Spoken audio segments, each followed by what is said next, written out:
성경 말씀은 요한복음 4장 19절로부터 24절까지입니다. 신약성경 147쪽입니다. 요한복음 4장 19절로부터 24절까지입니다. 여자가 이르되 주여 내가 보니 선지자로소이다. 우리 조상들은 이 산에서 예배하였는데 당신들의 말은 예배할 곳이 예루살렘에 있다 하더이다. 예수께서 이르시되 여자여 내 말을 믿으라. 이 산에서도 말고 예루살렘에서도 말고 너희가 아버지께 예배할 때가 이르리라. 너희는 알지 못하는 것을 예배하고 우리는 아는 것을 예배하노니 이는 구원이 유대인에게서 남이라. 아버지께 참되게 예배하는 자들은 영과 진리로 예배할 때가 오나니 곧 이때라. 아버지께서는 자기에게 이렇게 예배하는 자들을 찾으시니라. 하나님은 영이시니 예배하는 자가 영과 진리로 예배할지니라. 아멘. 코로나19로 인하여 사회적 거리 두기를 위해 정부는 우리 한국 교회에 비대면 예배를 공고하였습니다. 많은 교회들은 비대면 예배를 드리고 있지만은 일부 교회는 예배는 우리의 목숨보다 중요하다라고 주장하며 정부와 교회를 탄압한다면서 대면 예배를 고집하고 있습니다. 신학대 총장이셨던 어떤 목사님은 비대면 예배는 예배가 아니다라고 주장하면서 대면 예배를 지지하였습니다. 이런 혼란된 상황 속에서 우리 교회는 예배는 우리의 목숨보다 중요하다는 주장에 전적으로 동의합니다. 저의 은사였던 김명혁 교수님은 주일 예배를 위해서 11살에 부모를 떠나 홀로 올라마여 고아처럼 성장하셨습니다. 이처럼 우리도 예배를 우리의 목숨보다 소중하게 여겨야 할 것입니다. 그러나 우리 교회는 정부의 공고대로 비대면 예배를 드리고 있습니다. 그 이유는 코로나19로 인한 정부의 공고가 하나님께서 정부를 통해 우리에게 공고하신다고 믿기 때문입니다. 로마서 13장 1절과 2절입니다. 각 사람은 위에 있는 권세들에게 복종하라. 권세는 하나님으로부터 나지 않음이 없나니 모든 권세는 다 하나님께서 정하신 바라. 그러므로 권세를 거스른 자는 하나님의 명을 거스림이 거스린 자들은 심판을 자취하리라고 말씀하고 있습니다. 그러나 가정에서 비대면 예배를 드리면서 예배에 대한 성도들의 마음이 불편하다는 얘기를 듣기도 하고 제 자신도 비대면 예배가 참된 예배인가에 대해서 의문이 들었습니다. 이런 도중에 국민일보에서 유명한 청교도 신학자이신 리차드 백스터 목사님의 질문과 답에 대해서 대한 기사를 보았습니다. 리차드 백스터 목사님은 기독교 생활 지침 시리즈로 있는 책인데 1권, 2권, 3권, 4권인데 이건 4권이죠. 교회의 윤리라는 책에서 만일 통치자들이 교회가 모이는 것을 금지한다면 교회는 주일에 모이는 것을 생략할 수 있는가라는 질문에 다음과 같이 대답을 하였습니다. 1. 특별한 이유로 가령 전염병이나 화재나 또는 전쟁이 일어났을 경우처럼 일시적으로 모이는 것을 금지하는 것과 정규적으로 또는 신성모독적으로 모이는 것을 금지하는 것은 다른 것이다. 2. 일시적으로 모이지 않는 것과 정규적으로 모이지 않는 것은 다른 것이다. 3. 법에 대한 형식적인 순종으로 모이지 않는 것과 신중하게 또는 필요해서 우리가 모일 수 없어서 모이지 않는 것은 다른 것이다. 4. 모임과 모임의 상황과 관련된 것은 구분되어야 한다. 첫째, 만일 통치자가 공공의 안전 같은 더 큰 유익을 위해 전염병이 일어나거나 적의 공격이 있거나 화재가 났을 때 일시적으로 모이는 것을 금지한다면 그에게 순종하는 것이 의무이다. 둘째, 만일 왕들이 거룩한 모임과 공적인 예배를 고정적이나 그리스도와 종교를 제거할 목적으로 신성 모독적으로 금지한다면 그들에게 형식적으로 순종하는 것은 합법적이 아니다. 이렇게 답을 하였습니다. 성도 여러분, 이와 같은 리차드 백스터의 목사의 답에서 우리는 비대면 예배에 대해 유로를 받으면서 오늘 본문을 통해서 예배에 대하여 더 큰 확신을 가지고자 합니다. 예수님은 사마리아 수가라는 동네에서 사마리아 여인을 만났습니다. 그녀는 예수님을 선지자라고 생각했습니다. 19절이죠. 그녀는 예수님께 예배에 대한 질문을 하였습니다. 20절입니다. 우리 조상들은 이 산에서 예배하였는데 당신들의 말은 예배할 곳이 예루살렘에 있다 하더이다. 이 산은 예루살렘이 아니고 그리심산을 가리킵니다. 사마리아 땅에 있는 그리심산이죠. 왜냐하면 주전 약 750년 전에 아수리아가 북이스라엘을 점령하여서 북이스라엘은 멸망당하였습니다. 그때 많은 이스라엘 사람들은 아수리아로 포로로 잡혀갔고 그 포로 잡혀감을 피했던 소수의 유대인들이 남았습니다. 그리고 떠난 그 자리에 다른 민족 사람들이 이주하여서 살게 되었습니다. 나중에 유대가 멸망하여서 바벨론으로 70년의 포로 생활에도 불구하고 유대인들은 순수 혈통을 지키고 그리고 예루살렘에 돌아와서 주전 450년경에 수립바벨 유시로 이렇게 성전을 제2의 성전을 건축을 하였습니다. 그때 사마리아인들은 자기들도 그 성전을 건축하는데 참여하고자 도움을 주고자 제안하였는데 유대인들은 그 제안을 거절하였습니다. 그 거절을 당하여 분노한 사마리아인들은 사마리아에 있는 이 그리심산 위에 성전을 지었고 그곳에서 자기들은 이렇게 예배를 드렸습니다. 그래서 유대인들의 예루살렘 성전의 예배와 사마리아인들의 그리심산의 예배가 서로 경쟁을 하게 된 것이죠. 유대인들은 예루살렘 성전 예배가 진짜 예배고 사마리아인들은 아니다. 그리심산에 드리는 우리 예배가 진짜 예배다. 이렇게 주장하게 된 것이죠. 그래서 사마리아 여인은 예수님께 예배의 장소에 대하여 질문을 한 것입니다. 예수님은 그녀의 질문에 대답하시면서 참된 예배가 무엇인지를 우리에게 말씀하십니다.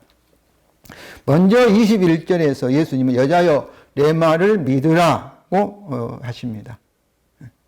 예수님이 참된 예배에 대해서 말씀하시기 전에 내 말을 믿으라, 나를 믿으라 이렇게 말씀하시는 것은 참된 예배에 대한 예수님의 말씀이 믿을만하다, 확실하다, 진리다 이것을 강조하신 것입니다.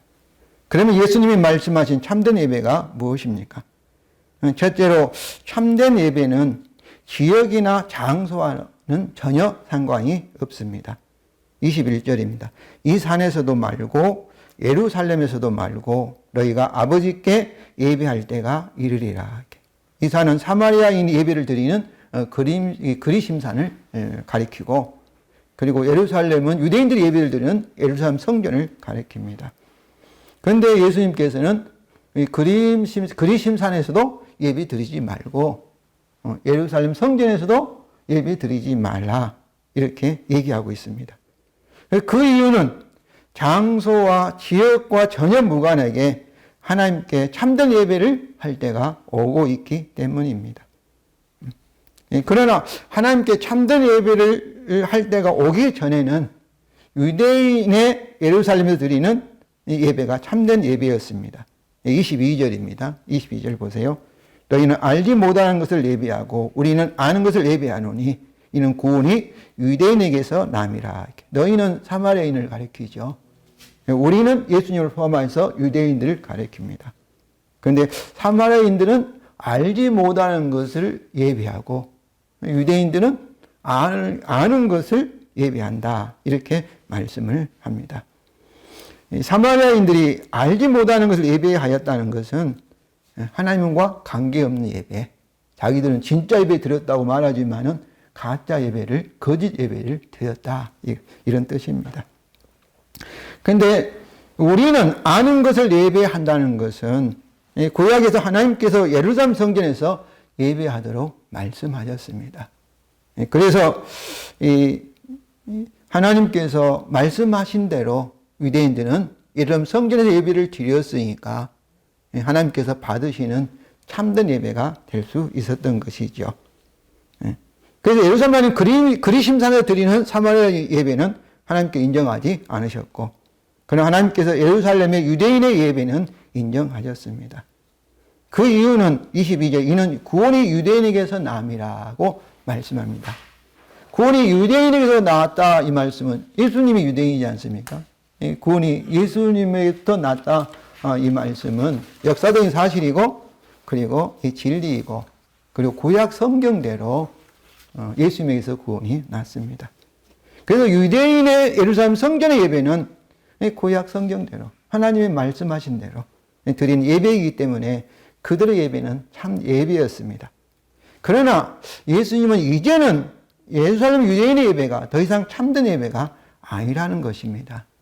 그래서 이제 예루살렘에서도 말고 예배 드리지 말라, 이렇게 예수님이 말씀하는 것이죠. 그 이유는 어떤 장소와 무관하게 참된 예배를 드릴 때가 오고 있기 때문입니다. 그러면 참된 예배를 할 때가 어느 때입니까? 참된 예배를 할 때가 어느 때를 말하는 것입니까? 23절이죠. 23절 읽겠습니다. 아버지께 참되게 예배하는 자들은 영과 진리로 예배할 때가 오나니 곧 이때라. 영과 진리로 곧 참된 예배를 드릴 때가 오는데, 그때가 곧 어느 이때라는 것이죠. 예수님은 참된 예배를 할 때가 오고 있는데 그때가 곧 이때라, 지금이라, 그런 말씀이죠. 이때라는 것은 예수님의 때라, 이런 이야기입니다. 예수님이 자신의 십자가 죽음과 부활을 통해서 가져오는 새로운 때라, 이런 얘기죠. 요한복음 2장 19절과 21절입니다. 예수께서 대답하여 이르시되 너희가 이 성전을 헐라 내가 사흘 동안에 일으키리라. 그러나 예수께서 성전된 자기 육체를 가리켜 말씀하신 것이라. 예수님께서 이 성전은 헤롯 대왕이 40년 동안 건축했던 예루살렘 성전을 헐라, 이렇게 말씀하시고, 예수님은 사흘 동안 일으킨다, 이 말씀은 예수님이 십자가에 죽으시고 사흘 후에 어떻게 하신 거예요? 부활하심으로 예수님이 진짜 성전이 된다, 이런 말씀인 거지요. 이처럼 예수님은 자신의 죽음과 부활을 통해서 예루살렘 성전을 폐지하시고 성전된 자신 안에서 새로운 예배를 말씀하신 것입니다. 이 예배는 어떤 장소와 상관없이 오직 성전된 예수 그리스도 안에서 드리는 예배, 이 예배가 참된 예배인 것이죠. 그렇습니다. 참된 예배의 조건은 어떤 특정한 장소가 아닙니다. 초대교인 예루살렘 교인은 성전과 가정집에서 예배를 드렸습니다. 사도행전 2장 46절입니다. 날마다 마음을 같이하여 성전에 모이기를 힘쓰고 집에서 떡을 떼며 기쁨과 순전한 마음으로 음식을 먹고, 이렇게 기록되어 있습니다. 그 초대교인은 성전에 모이기를 힘썼습니다. 그래서 성전에 가서 동물을 가지고 희생 제사를 드리기 위해서 성전에 모인 것이 아니라 기도하기 위해서, 그리고 복음을 전파하기 위해서 성전에 모이기를 힘쓰고, 그리고 각자 이 가정집에서 떡을 떼며 기쁨과 순전한 마음으로 음식을 먹었다, 이렇게 얘기하고 있습니다. 이처럼 참된 예배는 특정한 장소와는 전혀 상관이 없습니다. 둘째로, 참된 예배는 영과 진리로 드리는 예배입니다. 23절과 24절입니다. 아버지께 참되게 예배하는 자들은 영과 진리로 예배할 때가 오나니 곧 이때라. 아버지께서는 자기에게 이렇게 예배하는 자들을 찾으시느니라. 하나님의 영이시니 예배하는 자가 영과 진리로 예배할지니라고 말씀합니다. 그래서 참된 예배는 어떤 장소와 무관하게 영과 진리로 드리는 예배입니다. 예수님은 23절과 24절에서 영과 진리로 드린 예배를 3번이나 반복하고 있습니다. 23절에서 영과 진리로 예배할 때가 오나니, 또 23절에 아버지가 자기의 이렇게가 뭐겠어요? 영과 진리로 예배하는 자, 영과 진리로. 그리고 24절에서도 하나님은 영이시니 예배하는 자가 영과 진리로 예배할지니라. 그래서 참된 예배는 예루살렘 성이라든지 어떤 장소라든지 뭐 예배당이라든지 이런 장소와는 무관하게 영과 진리로 예배를 드리느냐 드리지 않느냐, 이것이 핵심입니다. 영과 진리로 드리는 예배는 참된 예배라, 이런 말씀인 거죠. 먼저 예수님께서는 하나님 아버지께서 자기 영과 진리로 예배하는 자를 찾고 계신다고 말씀하십니다. 이것은 하나님께 드리는 모든 예배가 반드시 참된 예배가 아닐 수도 있다는 것이죠. 모든 예배, 우리가 드리는 모든 예배가 사마리아인의 예배와 같이 하나님과 관계없는 예배도 있을 수 있다는 것입니다. 그러니까 예배자 중에서 하나님께서 영과 진리로 참되게 예배하는 자들을 하나님은 찾고 계신다. 그렇게 예배하는 자를 하나님은 원하시고 그들 예배를 받으시고 그들에게 하나님께서 은혜를 베푸신다. 이런 말씀인 것이죠. 성도 여러분, 여러분은 참된 예배를 드리고 있습니까? 아니면 예배를 드린다고 몸은 와 있지만은 예배가 아닌 가짜 예배를 드리고 있으면서 참된 예배를 드린다고 착각하고 있습니까? 우리가 이것은 심각하게 생각해 봐야 됩니다. 우리가 주일날 예배당에 와서 예배를 드리는데 그 예배가 아닐 수도 있다는 거예요. 영과 진리를 드리지 아니하면 그건 헛수고지요. 자기는 예배를 드렸다 하는데 하나님께서 보실 때는 예배를 아니다. 예배를 드린 것이 아니다. 이렇게 판단하고 계신다는 거예요. 그러므로 우리가 참된 예배를 드리기 위해서는 뭐 해야 되겠습니까? 영과 진리로 드리는 예배가 어떤 예배인가? 영과 진리로 드리는 예배가 무엇인가를 우리가 분명히 알아야만 합니다. 그래야만이 영과 진리로 우리가 예배하여서 하나님께 참된 예배를 드릴 수가 있는 것이죠. 그러면 영과 진리로 드리는 예배는 무엇입니까? 여기서 영과 진리로의 예배에서 이 영이라는 것은 헬라어의 온영은 퓨누마입니다. 퓨누마. 퓨누마는 바람, 숨결 이런 그런 뜻인데요. 이것은 하나님의 영, 성령으로 우리가 해석할 수 있고, 그리고 영은 이렇게 우리의 영, 인간의 영으로도 우리가 번역될 수 있습니다. 여기서 이 영을 성령으로 이해하면 성령이 원하시고 감동하시는 바에 따라, 즉 성령으로 드리는 예배죠. 성령이 인도하는, 성령이 주관하는 예배라, 이렇게 볼 수 있습니다. 빌립보서 3장 3절입니다. 하나님의 성령으로 봉사하며 그리스도 예수로 전하고 육체를 신뢰하는 우리가 곧 할례하라고 말씀하는데, 그래서 하나님의 성령으로 봉사하며, 이 단어가 헬라어로는 나트리온데스라는 뜻입니다. 나트리온데스. 근데 이것은 유대인의 공식적인 예배를 가리킬 때 사용하는 단어입니다.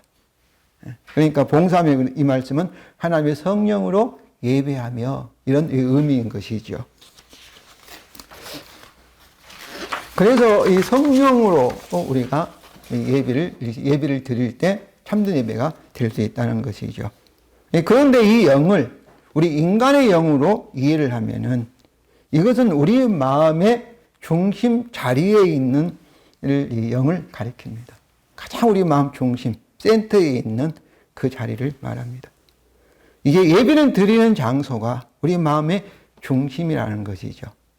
그래서 우리의 영으로 드리는 예배라는 것은 몸만 이 자리에 와 있고 마음은 딴 데 가 있고 핸드폰에 손대고 멍뚱한 생각을 하면은 그것은 우리의 영으로 드리는 예배가 아닌 것이죠. 어떤 장소나 시간과 관계없이 우리의 마음의 중심으로 드리는 예배, 진심으로, 진정으로 드리는 예배, 그 예배가 이 영으로 드리는 예배, 참된 예배라는 것입니다.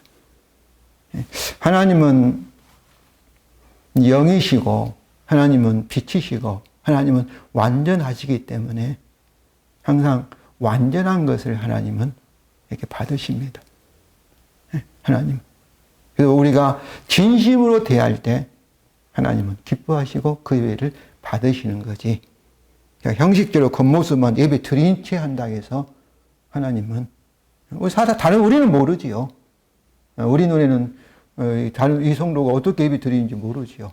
몸을 와 있으니까. 그러나 진심으로 드리는지 안 드리는지는 옆에 있는 성도는 모르지만은 하나님은 아시는 거죠. 진심으로 찬양하고 있다. 진심으로 예배를 드린다. 그냥 겉모습만 의식적으로 하는 채 하고 있다. 하나님은 아시는 거죠. 그래서 우리 영으로 이해할 때는 진정으로, 진심으로, 진짜 우리가 예배를 드릴 때 그 예배가 참된 예배라. 이런 말씀입니다. 그러나 여기서 이 영을, 이 푸르마를 꼭 성령과 우리 영으로 가운데 하나를 반드시 선택할 필요는 없습니다. 왜냐하면 우리 영은 우리에게 오신 성령님으로 감동과 인도를 받아야만이 참된 예배를 드릴 수가 있습니다. 우리가 진심으로 예배를 드릴 수 있는 것은 우리 안에 오신, 우리 마음 가운데 오신 성령님께서 감동시켜 주셔야만이, 성령님께서 도와주셔야만이 우리가 진심으로 우리 영으로 하나님께 예배를 드릴 수가 있습니다. 고린도전서 3장 16절입니다. 너희는 너희가 하나님의 성전인 것과 하나님의 성령이 너희 안에 계시는 것을 알지 못하느냐. 다시 고린도전서 6장 19절입니다. 너희 몸은 너희가 하나님께로부터 받은 바 너희 가운데 계신 성령의 전인 줄을 알지 못하느냐. 너희 자신 것이 아니라. 예배당이 성전이 아니라 우리 성도들이 성령을 모신, 하나님을 모신 성도들이 그 성전이다. 이렇게 말하고 있습니다. 성령으로 감동을 받아, 성령을 받아 성전이 된 우리가 성령의 감동을 받는 우리 영으로 이렇게 예배를 드릴 때 그 예배가 참된 예배이며 영과 진리로 드리는 참된 예배를 드릴 수가 있습니다. 영과 진리로 예배에서 이 진리는 하나님의 계신 성경에 대한 바른 지식입니다. 진리는 하나님의 말씀이죠. 사마리아인들은 알지 못한 것, 즉 진리로 드린 예배가 아니었습니다. 하나님께서 성경에서 전진적으로 말씀하셨기 때문에 성경을 바르게 해석해야만 합니다. 왜냐하면 구약 성경에서는 예루살렘 성전 예배를 드리라고 말씀하였는데 신약에 와서 예수님은 예루살렘 성전 예배를 드리지 말라고 말씀을 하고 계셔요. 그래서 구약 성경에도 이 하나님께 말씀했으니까 우리는 계속 예루살렘 성전 예배를 드리겠다 이렇게 주장을 하면은 그분은 성경을 바르게 이해하지 못한 것입니다. 진리는 예수 그리스도입니다. 구약의 모든 성경이 예수님에 대해서 말씀하고 계시고 또 하나님께서 마지막 날에 아들이신 예수님을 통해서 말씀하셨기 때문입니다. 특히 진리는 예수 그리스도의 복음에 대한 진리입니다. 히브리 10장 12절입니다. 오직 그리스도는 죄를 위하여 한 영원한 제사를 드리시고 히브리 10장 18절과 22절입니다. 이것 그 죄와 불법들을 사하였은즉 다시는 죄를 위하여 제사를 드릴 것이 없느니라. 예수님께서 우리의 죄와 불법들을 사하시기 위해서 용서받기 위해서 자신의 몸 십자가에서 영원한 제사를 드리셨다. 그러니까 우리는 다시 제사를 드릴 필요가 없다. 이렇게 말씀합니다. 그러면 형제들아 우리가 예수 피를 힘입어 성소에 들어갈 담력을 얻었나니 거기는 우리를 위하여 휴장 가운데 열어놓으신 새로운 살 길이요 휴장은 그의 육체니라. 또 하나님 집 다스리는 큰 제사장이 계심에 우리가 마음의 뿌림을 받아 악한 양심으로부터 벗어나고 몸은 맑은 물로 씻음을 받았으니 참 마음과 온전한 믿음으로 하나님께 나아갈지니라. 예수 그리스도의 십자가에 대한 복음에 대한 온전한 믿음으로 그리고 참 마음으로 진정으로 하나님 앞에 나아가자 이렇게 말씀하고 있습니다. 그러므로 진리로 예배는 예수님에 대한 바른 지식에 대한 우리의 믿음으로 드리는 예배입니다. 그리스도를 거절하는 유대인들은 영과 진리로 참 예배를 드리지 못하는 것입니다. 성도 여러분, 영과 진리로 예배가 참된 예배인 이유는 하나님의 본질과 품성 때문입니다. 24절입니다. 24절 읽겠습니다. 하나님은 영이시니 예배하는 자가 영과 진리로 예배할지니라. 영과 진리로 예배를 드려야 할 이유가 하나님이 영이시기 때문입니다. 하나님은 영이시기 때문에 보이지 않지만은 바람처럼 어디에든지 또 언제나 계시는 분이십니다. 예, 그렇습니다. 하나님은 예배당 안에만 계시지 않습니다. 어느 장소에도 계심으로 하나님은 어디에서나 영과 진리로 드리는 우리 예배를 받아주십니다. 가정에서 드려도 하나님은 예배를 받아주시는 거죠. 예배당이 필요하고 또 중요한 것은 사실입니다. 그러나 하나님은 예배당의 크기라든지 또 예배의 형식에 따라 예배를 받으시거나 거절하신 분은 아니십니다. 마태복음 18장 20절입니다. 두세 사람이 내 이름으로 모인 곳에는 나도 그들 중에 있느니라. 두세 사람의 작은 모임에도 진리신 예수님의 이름으로 모이면 예수님이 함께 하십니다. 그곳에서 영과 진리로 드리는 두세 사람의 예배를 받아주십니다. 또한 예수님은 웅장하고 아름다운 예루살렘 성전의 화려한 예배를 거절하셨습니다. 마태복음 21장 16절입니다. 예수께서 이르시되 그렇다 어린 아기와 젖먹이들의 입에서 나오는 찬미를 온전하게 하셨나이다 함을 너희가 읽어본 일이 없느냐 하시고, 예루살렘 성전에서의 찬양과 비교해서 어린 아기와 젖먹이들의 찬양이 어떠하겠습니까? 음악적으로는 형평이 없겠죠. 그렇지 않겠어요? 젖먹이 아이들이 얼마나 음악적으로 찬양을 잘하겠어요. 그러나 그들의 찬양이라도 영과 진리의 찬양이라면, 진심으로 드리는 찬양이라면 들려도 상관없습니다. 진심으로 드리는 찬양이라면 하나님은 기뻐 받으신다는 것입니다. 성도 여러분, 하나님은 영이시기 때문에 우리가 예배의 본질이나 내용보다 예형적으로 예부적으로 나타난 예배의 형식이나 장소를 더 중요시하면 이것은 영과 진리로 드리는 참된 예배가 아닙니다. 하나님은 영이실 뿐만 아니라 하나님은 사랑이시며 하나님은 빛이십니다. 그러기 사랑이 없는 예배는 영과 진리의 예배가 아닙니다. 예수님은 사마리아 여인에게 여자애라고 불렀습니다. 21절이죠. 이것은 예수님이 자기 어머니 마리아를 2장 4절에서 여자여 불렀던 것처럼 아주 존대하는 말입니다. 그 당시 유대인들은 사마리아인들을 경멸하고 상종하지 않았는데 예수님은 죄와 상처가 많은 사마리아 여인을 긍휼히 여기시고 존중히 대하셨습니다. 오늘 우리 주위에서 저주하고 심판하고 정죄하는 예배의 장면들을 많이 보고 또 듣고 있습니다.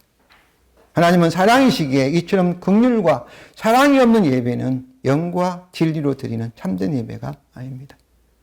성도 여러분, 비록 예수 그리스도 이름으로 모였다 해도 그 모임이 사랑의 영으로 인도받고 있는지를 분별하시기 바랍니다. 사랑이 없는 모임은 성령의 인도를 받는 모임이 아닙니다. 사랑이 없는 예배는 참된 예배가 아닙니다. 하나님은 빛이시기에 하나님은 죄악의 어둠이 없는 빛의 예배를 원하십니다. 이 점에서 유대인들은 참된 예배에 실패하곤 하였습니다. 이사야서 1장 13절입니다. 헛된 재물을 다시 가져오지 말라.